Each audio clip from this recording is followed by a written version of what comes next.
하나님의 밀수꾼이라고 하는 책이 있습니다. 이 책은 1967년 안내 반대로 비질이라고 하는 분이 썼는데, 그 내용은 성경에 접근할 수 없는 사람들에게 성경을 전달한 많은 경험의 이야기를 담고 있습니다. 또한 이분은 1955년 기독교 박계 감시단체인 오픈 도어즈를 설립했습니다. 그분은 성경을 공산국가에 전달하기 위해서 이런 기도를 했습니다. 주님, 제 가방에는 당신의 자녀들에게 전하고 싶은 성경 말씀이 있습니다. 당신이 지상에 있을 때 당신은 눈먼 사람의 눈을 보게 하셨습니다. 이제 눈이 멀게 하여 주옵소서. 당신은 그들이 보기를 원하지 않는 것을 경비원들이 보지 않게 하여 주옵소서 라고 말입니다. 성경을 공산국가에 들고 갈 때에 그것을 지키는, 그것을 감시하는 경비원들의 눈을 좀 멀게 해달라고 기도하고 있는 것입니다. 이분은 앤드류 형제로 불리고 있는데 60년 이상 동안 세계교회를 섬기기 위해서 125개 국가를 이제 방문했다는 것이죠. 이분은 2013년 크리스천 포스트와의 인터뷰에서 이렇게 말합니다. 박해가 있다면 하나님의 계획이 있기 때문입니다. 그렇다면 우리가 어떻게 기도해야만 되겠습니까? 하나님이 박해를 없애기 위함이 아니라 교회를 정화하는 데 사용하기를 기도해야 됩니다. 그렇다면 박해가 있는 나라가 박해가 없는 나라의 교회들보다 믿음이 더 강합니다 라고 말했다는 것이죠. 오픈 도어즈에 속해 있는 한 목사님이 간증입니다. 이분은 러시아 선교를 위해서 동독을 거쳐 성경을 보내는 일을 하고 있었습니다.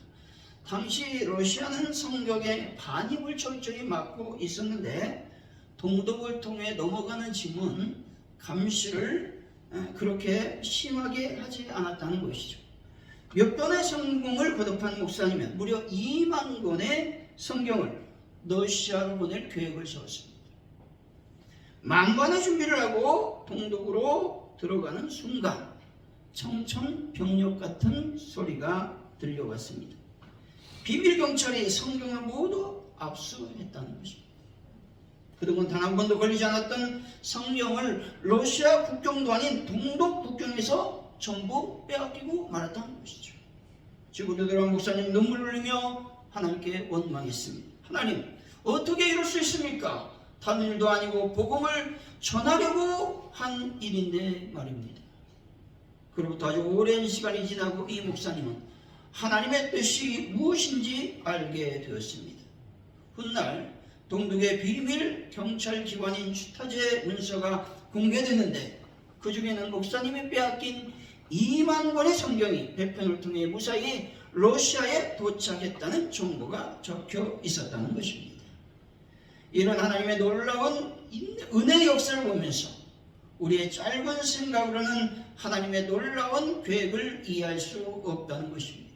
때문에 우리는 우리의 부족한 노력과 손길을 통해 놀라운 일을 행하실 주님을 믿어야 하는 것입니다.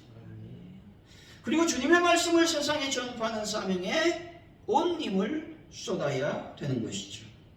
여러분, 내 인생과 내 삶 속에 하나님의 놀라운 계획과 은혜가 있음을 믿는 분들이 되시기를 바랍니다. 이사야서 55장 8절에서 9절입니다. 이는 내 생각은 너희의 생각과 다르며 내 길은 너희 길과 다름이니라. 여호와의 말씀이니라. 이는 하늘이 땅보다 높음같이 내 길은 너희 길보다 높으며 내 생각은 너희 생각보다 높음이니라. 여호와의 말씀이니라. 아멘. 여러분, 내 생각으로 실망하지 마시고 내 길 때문에 원망과 불평을 하지 마시기 바랍니다. 왜냐하면 내 생각, 내 길보다 하나님의 생각과 길이 더 높고 더 위대하기 때문에 그렇습니다. 사랑하는 성도 여러분, 하나님의 생각과 길이 훨씬 더 높고 위대하다는 것을 믿으시고 때를 얻든지 못 얻든지 주의 복음을 다양한 방법으로 전하는 분들이 되시기를 예수 이름으로 간절히 축원드립니다. 오늘 본문은 예수님의 제2차 갈릴리 사역에 대해서 보도하고 있습니다. 그리고 고향 나사렛 사람들이 예수 배척 사건에 대해서 소개하고 있습니다.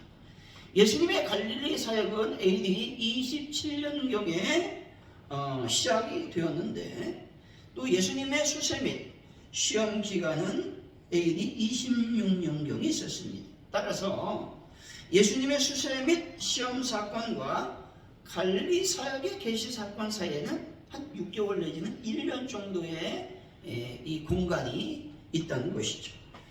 고향 나사렛 사람들의 예수 배척 사건은 공간복에 모두 기록되어 있다는 것이죠. 그러나 마태와 마가는 이 사건을 제2차 갈릴리 사역 중에 발생한 것으로 기록하고 있습니다. 반면에 누가는 제1차 갈릴리 사역 초기에 발생한 것으로 기록하고 있다는 것이죠. 따라서 고향 나사렛 사람들의 배척 사건은 갈릴리 사역 중에 2번 발생했던 것으로 보는 것이 타당하다라는 것이죠. 오늘 말씀을 통해서 하나님의 은혜라고 하는 제목으로 어떻게 하면 하나님의 은혜를 경험하며 살아갈 수 있을지 하나님의 은혜를 나누겠습니다. 하나님의 은혜를 어떻게 하면 경험할 수 있겠습니까? 첫째로 말씀을 마음에 품어야 하는 것입니다. 21절이죠. 한번 읽어봅니다. 시작. 이에 예수께서 그들에게 말씀하시되 이 글이 오늘 너희 귀에 응하였느니라 하시니 아멘. 이 글이 오늘 너희 귀에 응하였다고 말씀하고 있습니다. 이 말씀이 무슨 말이냐? 내가 바로 이 예언서에 기록된 메시아다 라는 말씀입니다. 여기서 이 글은 앞에서 언급되어 있는 누가복음 4장 18절의 말씀이죠. 주의 성령이 내게 임하셨으니 이는 가난한 자에게 복음을 전하게 하시리고 내게 기름을 부으시고 나를 보내사 포로된 자에게 자유를 눌린 자에게 눈먼 자에게 다시 보게 함을 전파하며 눌린 자를 자유하게 하고 말씀하고 있죠. 예수님은 가난한 자, 포로된 자, 눈먼 자, 눌린 자에게 자유와 회복의 말씀하시는 이 말씀이 당신의 사명임을 말씀하고 있다라는 겁니다.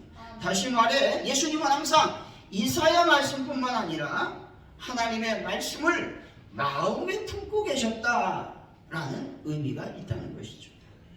구약의 예언들은 하나님의 언약의 말씀이죠. 그 언약에는 하나님의 인격과 의지가 집약되어 있습니다.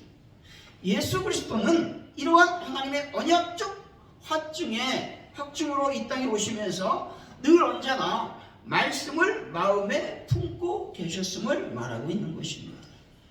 여러분들 언제나 하나님의 말씀을 마음에 품고 살아가는 분들이 다 되시기를 바랍니다. 아프리카 선교에 헌신했던 유명한 선교사 리빙스톤이 있습니다.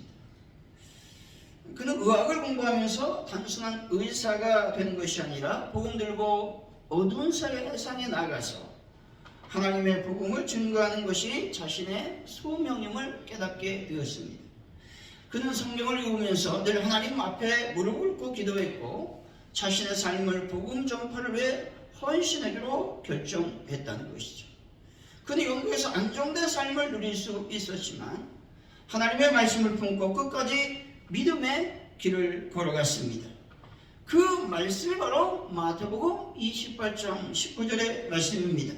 그러므로 너희는 가서 모든 민족을 제자로 삼아 아버지와 아들과 성령의 이름으로 세례를 주고 말씀합니다. 그는 이 말씀 때문에 연약한 환경 속에서 평생 선교와 의로 봉사에 헌신할 수 있었다고 고백하고 있습니다. 마음의 말씀을 품고 간 선교였지만 여정은 결코 만만하지 않았다는 것이죠. 아프리카에서 말라리아, 이질에 걸려 수많은 위기를 맞았습니다. 근데 그는 결코 복음을 포기하지 않았다는 것이죠. 또는 노예모에게 얼마나 잔인한 것인지 알고 이를 철폐하기 위해서 적극적으로 나섰다는 것이죠.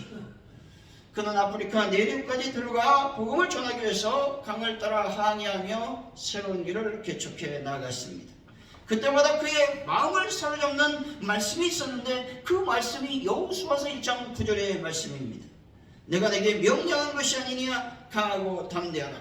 두려워하지 말라. 놀라지 말라. 내가 어디로 가든지 내 하나님 여호와가 너와 함께 하느니라 하시니라. 아멘. 정글의 짐승들의 위험, 강의 위험, 질병의 고난, 원주민들의 위협 등 수많은 어려움과 고난이 있었지만 이 모든 것을 이길 수 있는 것은 바로 내가 너와 함께 하겠다는 하나님의 말씀이었습니다.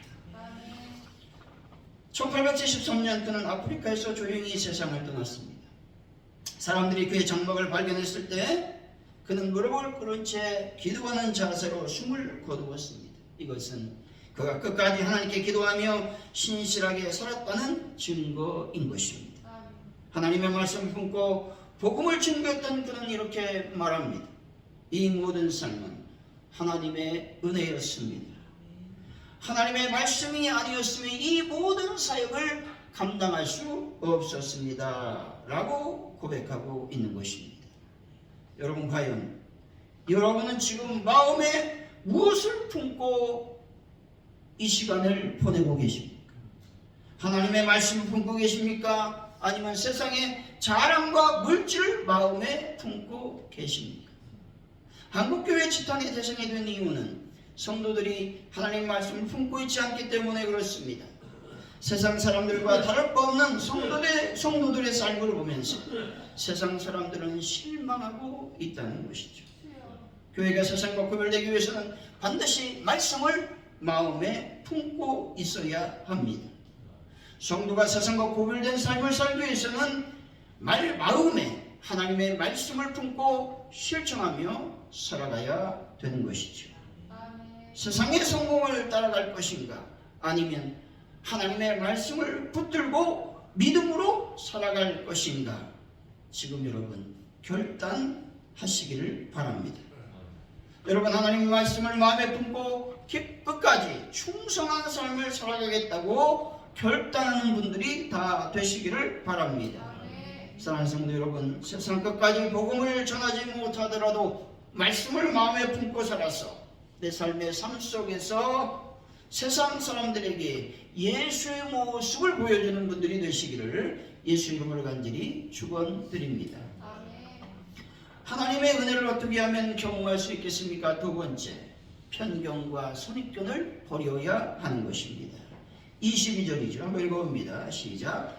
그리다 그를 증언하고 그 입으로 나오는 바 은혜로운 말을 놀랍게 여겨 이르되 이 사람이 요셉의 아들이 아니냐. 아멘. 그리스도의 말씀을 들은 고향 사람들의 반응에 관한 이야기죠. 그들은 그리스도의 말씀을 놀랍게 여겼습니다.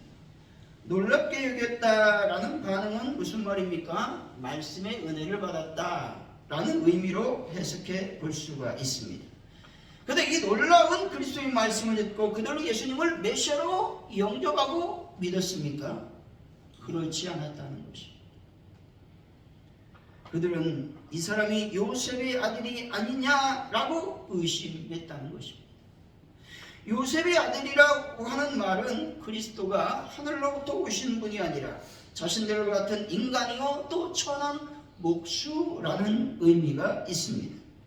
그래서 예수님을 메시아로 인정할 수 없다라는 말이 이 사람이 요셉의 아들이 아니냐라고 말하고 있는 것입니다. 그들은 예수님의 입으로부터 나오는 하나님의 말씀에 주목하지 아니하고 예수님의 겉모습, 목수라고 하는 집안 내력에 집중했습니다. 이것이 편견이요 선입견이라고 하는 것입니다. 사람에게는 스스로 만들어낸 장애물이 있는데 그것은 바로 편견인 것입니다. 사람은 나이와 학력과 외모, 지역 등 제한된 정보만으로 쉽게 선입견을 만들어내는 것입니다.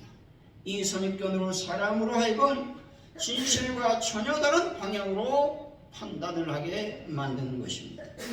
선입견의 특징은 한번 각인되면 쉽게 바뀌지 않는다는 것입니다.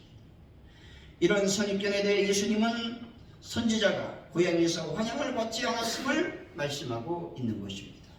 24절이죠. 한번 읽어봅니다. 시작. 또 이르시되 내가 진실로 너에게 이르노니 선지자가 고향에서는 환영을 받는 자가 없느니라. 아멘. 이 말씀은 속담으로서 큰 일을 성취한 사람이 자기 고향에서 오히려 냉대를 받는다라는 의미가 담겨 있습니다.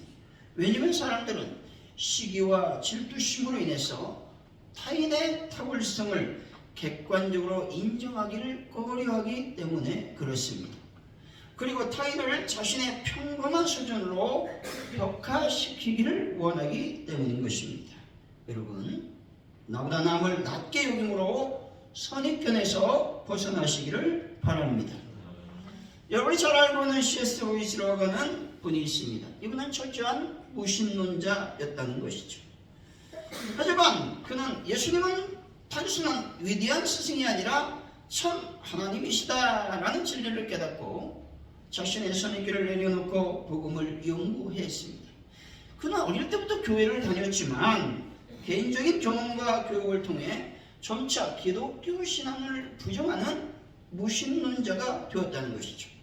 특별히 그는 기독교는 비이성적이고 논리적으로 성립되지 않는다고 믿었습니다. 또한 신화와 종교는 인간이 만들어낸 이야기로 생각을 했습니다. 그런데 철학과 문학을 깊이 연구하면서 기독교가 오히려 논리적이고 진리임을 깨닫기 시작했습니다. 그에게 영향을 준 사람이 바로 반지의 제왕을 쓴 돌킨이라고 하는 분입니다. 돌킨은 루이스에게 끊임없이 기독교 진리를 설명했습니다. 루이스는 기독교 신앙이 단순한 신화적 이야기가 아니라 실제하는 진리임을 인정하게 되었습니다. 그리고 자신의 지적인 연구와 친구들의 도움을 통해서 하나님을 향한 선입견을 깨고 기독교 신앙을 받아들이게 되었습니다. 선입견을 깬 루이스는 하나님의 도구로 쓰임을 받았습니다. 특별히 그 유명한 책 순전한 기독교, 또한 고통의 문제, 스크루테이프의 편지 등을 저술하여 수많은 사람들에게 영향을 주었다는 것이죠. 루이스가 선입견을 내려놓았을 때 나는 예수님이 하나님이라는 사실을 부인할 수 없었습니다 라고 고백했습니다. 하나님의 은혜를 경험하고 믿음으로 살려면 편견과 선입견을 내려놓아야 하는 것입니다. 여러분, 편견과 선입견을 내려놓으시기를 바랍니다. 줄리안 만스라고 하는 분은 사람들은 보고 싶은 것만을 보고 듣고 싶은 것만을 듣는다 라고 말했습니다. 알베르트 아인슈타인은 이렇게 말했습니다. 선입견은 진실을 보는 눈을 가리는 가장 위험한 장애물이다 라고 말이죠. 선입견은 결코 하나님을 하나님으로 볼 수 없게 만드는 위험한 색안경과 같다는 것이죠. 따라서 이런 선입견에서 벗어나려면 겸손한 마음으로 배우려는 자세를 가져야 하는 것입니다. 자신이 가진 생각이 틀릴 수도 있음을 인정해야 된다는 말입니다. 사무엘상 16장 7절 하반절이죠. 내가 보는 것은 사람과 같지 아니하니 사람은 외모로 보거니와 나 여호와는 중심을 보느니라 하시더라. 아멘. 중심을 보시는 하나님. 이 내용은 여러분이 잘 알고 있듯이 이스라엘 2대 왕을 선출하기 위해서 이새의 집에 갔을 때 사무엘에게 하나님이 말씀하신 내용이라고 하는 겁니다. 중심을 보시는 그 하나님을 더욱 사랑하면 하나님의 눈으로 세상을, 사람을 바라볼 수 있는 것입니다. 하나님의 눈으로 세상을 바라볼 때 시각이 바뀌고 더 넓고 깊은 세계를 경험할 수 있게 되는 것이죠. 서로 존중하고 사랑할 때 하나님께서 주시는 진정한 자유를 경험할 수 있습니다. 사랑하는 성도 여러분, 하나님의 눈으로 세상을 바라봄으로써 편견과 선입견에서 벗어나 새로운 하나님의 은혜를 경험하는 분들이 다 되시기를 예수 이름으로 간절히 축원드립니다. 하나님의 은혜를 어떻게 하면 경험할 수 있겠습니까? 셋째로 주님을 경외하며 순종하는 마음이 있어야 하는 것입니다. 25절 26절이죠. 한번 읽어봅니다. 시작. 내가 참으로 너에게 이르노니 엘리야 시대에 하늘이 3년 6개월간 닫히어 온 땅에 큰 흉년이 되었을 때에 이스라엘에 많은 과부가 있었을 때 엘리야가 그중 한 사람에게도 보내심을 받지 않고 오직 시돈 땅에 있는 사렙다의 한 과부에게 뿐이었으며. 아멘. 팔레스틴 땅에 3년 동안 기근으로 말미암아 모든 사람들이 굶어 죽게 되었습니다. 그때 엘리야는 이방 시온 땅에 가서 궁핍했던 사렙다 과부를 통해서 공개를 받았다는 것이죠. 그 결과 엘리야는 그 가정에 식량과 기름이 끊이지 않는 기적을 베풀어 주셨습니다. 아무것도 없죠. 오늘 먹으면 양식이 다 떨어지는데 엘리야가 와서 그것을 나에게 달라 이렇게 했을 때에 과부는 하나님 말씀에 순종하고 하나님을 경외했습니다. 그 결과 놀라운 하나님의 기적의 은혜를 경험하게 되었다는 것입니다. 27절이죠. 한번 읽어봅니다. 시작. 또 선지자 엘리사 때에 이스라엘 많은 나병한 자가 있었으되 그 중에 한 사람도 깨끗함을 얻지 못하고 오직 수리할 사람 나만뿐이었느니라. 아멘. 나만 장군이 자신의 한산병을 치료받은 것은 엘리사의 말에 순종하여 요단강에 7번 목욕했기 때문이 그렇습니다. 사렙다 과부와 나만 장군은 모두 이방인이었는데 하나님의 은혜를 경험했다는 것입니다.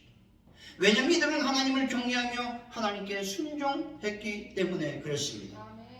예수님이 우리에게 원하시는 것은 하나님을 경외하는 마음과 순종하는 마음인 것입니다. 그런데 예수의 말씀을 듣고 나사렛 사람들은 화를 내며 분노와 저기를 예수님에게 드러냈다는 것입니다. 28절이죠. 시작. 회당에 있는 자들이 이것을 듣고 다 크게 화가 나서. 아멘. 예수님께서 그들의 불신과 주님을 경멸하는 마음을 지적하자 증오와 분노를 드러냈다는 것이죠. 그들은 예수의 책망과 지적의 말씀을 듣고 회개하고 뉘우치기는커녕 화를 내며 분노했습니다. 예수님께서는 여러 가지 방법으로 우리를 깨우쳐 주십니다. 특별히 말씀으로 또 양심으로 목회자를 통해서 죄를 지적한다라는 겁니다. 그때 우리의 삶의 자세가 어떻게 됩니까? 감사하면서 회개해야 된다는 겁니다. 이런 자세가 하나님을 경외하며 하나님께 순종하는 신앙인의 태도라고 하는 겁니다. 여러분, 하나님을 경외하고 존경하며 순종하시기를 바랍니다. 결론적으로 하나님의 은혜를 받으려면 먼저 하나님의 말씀을 마음에 품어야 됩니다. 평정과 선입견을 내려놓아야 합니다. 그리고 하나님을 경외하며 하나님께 순종하는 삶을 살아야 되는 것입니다. 여러분, 하나님 말씀에 마음의 찔림을 받았으면 하나님께 회개함으로 하나님의 은혜를 경험하시기를 바랍니다. 사랑하는 성도 여러분, 하나님이 역사하는 방식을 인정하고 은혜를 거부하는 어리석은 자가 되지 않도록 말씀을 마음에 품고 편금과 선입견을 내려놓으시기를 바랍니다. 그래서 하나님의 은혜를 경험하는 올 한 해가 되시기를 예수 이름으로 간절히 축원드립니다. 기도합니다. 하나님 아버지, 우리가 하나님의 은혜를 사모합니다. 하나님의 은혜를 받기를 원합니다. 이제 우리의 마음에 말씀이 가득 넘치기를 원합니다. 편견과 선입견을 내려놓기를 원합니다. 특별히 하나님을 경외하며 하나님께 순종하는 삶을 살 수 있는 하나님의 은혜를 도와여 주옵소서. 감사합니다. 예수님의 이름으로 기도하옵나이다. 아멘.